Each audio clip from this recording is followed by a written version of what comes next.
wanted to go over a works cited page with you to help you feel comfortable as we start working on these moving forward, but also to have a reference to come back to if you ever needed it.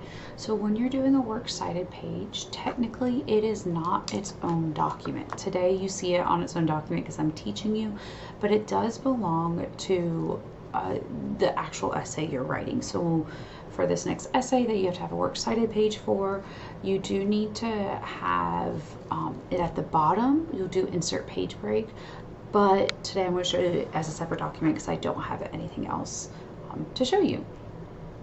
So this is going to follow, because it's part of a bigger document, it would already be technically set up in the normal MLA formatting, so in terms of our font and spacing. And since I'm in Microsoft Word, I did check that don't add space between paragraphs of the same style. So at this point, we're ready to start with what we need it to be. So our title, we will center line just like our normal title. We'll put works cited because I'm going to be doing multiple. There's more than one work, so it's works. If you were only citing one thing, you would just put work. But you're not doing that for this essay. You're going to have multiple sources, at least you should. So we're going to leave it as works cited. I hit enter one time and go back to my left alignment to start this. An MLA works cited page can be broken down into like 3 parts. You're going to have your author information, you're going to have your title information, and then you're going to have what we call our container information. And each part of the works cited will follow that format: author, title, container. It's just a matter of what do you put in there based off the type of source you're using. Today I'm going to cover probably the most common 3 you might use in this class, or even other classes. So I'm going to show you 3 different types, but please know there are a ton of other types other than this. But they're just the most common, and you have your MLA's resources in the classroom. Remember that the Purdue OWL is free, and they do a really great job, so that's always the one I'd recommend you go to if you can't access a textbook or the classroom at the moment. So before I show you our first one, I do want to make a note of how we handle authors on this page. It's very similar to our in-text citations. If I have one author, it's just their last name. If I have 2, I list them both. So if it was 1, it'd be Cochran, Allison. If there's 2, Cochran, Allison and Lauren Weekends. Or if I have 3 or more, this is like the et al. We do in our citations: Cochran, Allison, et al.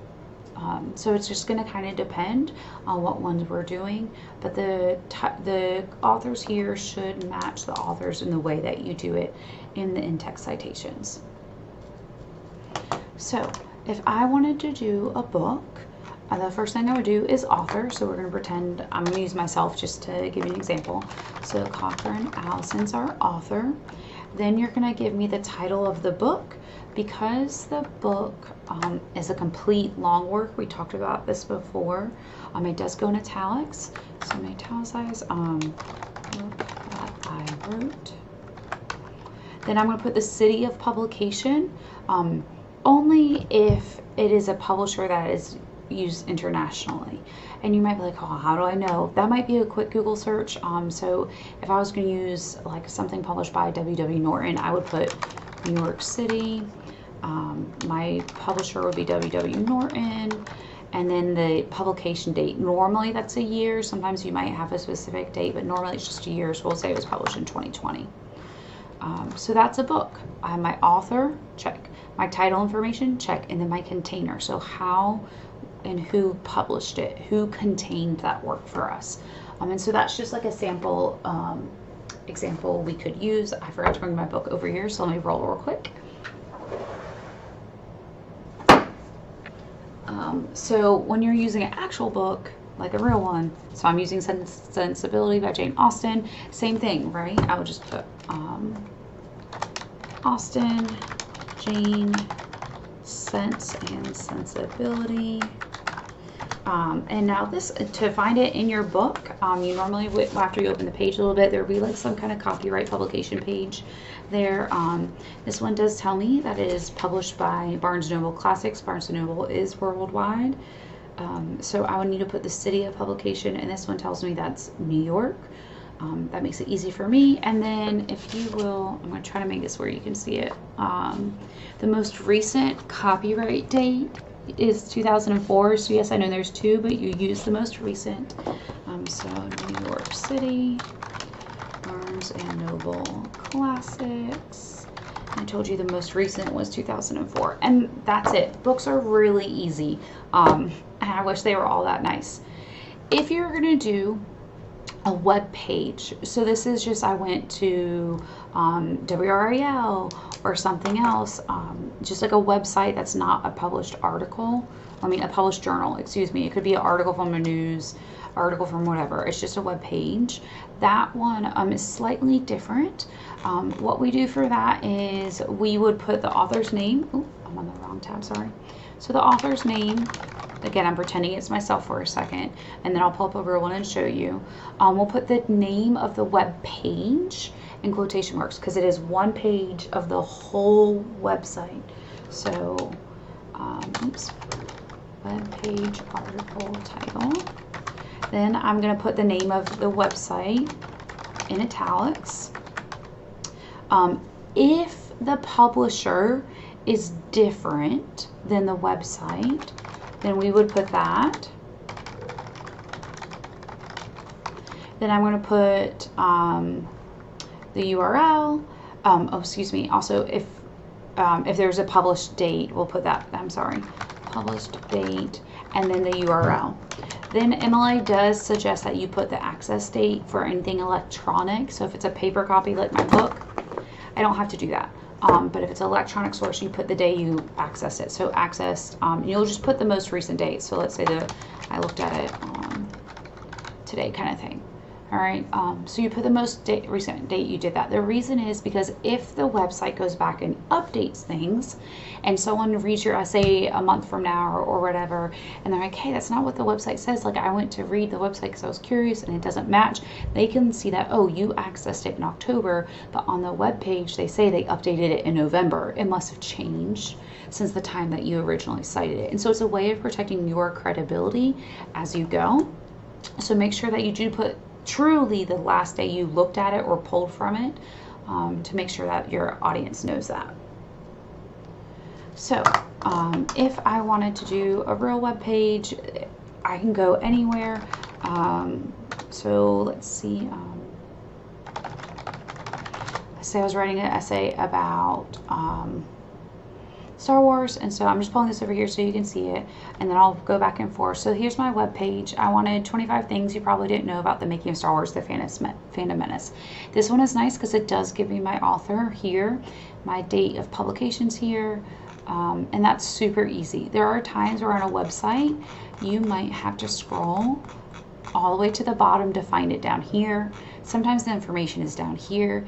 It's not always going to be straightforward, so I do want to tell you that when you're doing research, you really do have to be meticulous. Like, you can't just like, oh, that was hard, I'm moving on. All right, so let me scroll to the top. So Kelly Knox, and I'm going to make it a little bit easier for myself and copy the title. So her last name was Knox, Kelly, and then goes in quotation marks like I told you. Now does it want to paste? Here we go. And because I did it like to match my source, that's why I did this. If I had just done a normal paste like that, I would have to fix it. So you can go either way. So then the website I need to pull for you. This is from StarWars.com. I do have the day that they did this, August 9th, 2024. But the publisher, if I look at the bottom, it is copyrighted to Lucasfilm Limited. So this is one of those special times where I'm going to put StarWars.com, Lucasfilm Limited, because the publisher has a different name than the website. If it was StarWars.com, copyrighted to StarWars.com, I'd only put it once. So like I've told you before, with MLA, we follow the international style. We do day, month, year. And then I just need to pull this for you. I'm going to put my URL, period, accessed, and then again, I'm just going with my most recent day I looked at it. Now, the only thing I have to fix with this is this did hyper link automatically. You just have to right click and remove it. MLA says don't do that. So the last one I'm going to show you, and this one I am just going to make up because it varies person to person, is a scholarly journal. For this one I am asking you to use some scholarly sources. They don't all have to be scholarly as long as they're credible, but you need to know how it should look. So again, it'd be the author's name. This one there's normally more than one author, so I'm going to go and do et al. Just for practice. I'm going to put the title of scholarly article. And I've got my title of journal. And you'll put the volume number, the issue number. Please note that for the issue number, we do put no. I know it's like no, but it's just saying issue number. It's just a way of differentiating between the volume and issue. So then you're going to put the date of publication. Sometimes it's a year, sometimes it's a month and year, sometimes it's a season and year. It depends on the journal. So our publication year. What page numbers? Again, you need to do some research, download the PDF, look at it to find the page numbers if it doesn't give it to you. Not all, but most will have them. So page numbers, and then you'll either put the URL or the DOI. I will show you what that looks like when we get into doing our database search, but it's just the permanent link so we can always find the same one. And then because this was digital, I'm going to put my access date. And that's how it would look. So these are the three most common ways that you'll see it. There's only two things left to do in terms of MLA file style for our works cited page. First is that MLA says everything has to be alphabetized. So Austin should be up at the top. And this is something that everyone needs to do. W comes after. Once you finish yours, make sure if you didn't put an alphabetical order at first, just all you have to do is that copy paste like I just did, and I'm done. I'm alphabetized. A-U-S, A-U-T, and then it's to Cochrane. The B comes before W. This one is Cochrane et al., and so that's why that one's last, because there's extra to the name, and then K comes after C. So the last thing you'll do is you select these, and you can either right click and go to paragraph or hit this down arrow if you're in Microsoft Word. See where it says indentation. If you go over special and you click on hanging, you want it will automatically update in Microsoft Word to 0.5. And so that's what we want. If you're in Google Docs, you'll go to the format, indentation options, click on more, and then you'll change it to hanging, and it will prompt you to type in 0.5 inches. It will not automatically do that for anymore, so do make sure you type that in. And then once you hit OK, you'll see what it does is your second line or more, so this one more, it automatically indents them over for you, and it's just about ease of tracking, because now I can jump author to author easily when they have multiple lines. And again, if you want to use the hanging indent option, so that way it's perfect. If you try to hit tab yourself, it will go crazy. So just use that hanging indent option. We're going to get some practice with this, so don't stress about being perfect up front, but I do want you to practice with it. You need to know how to do this, and then that way when you make your assignment, I can give you feedback and you'll be ready for your essay.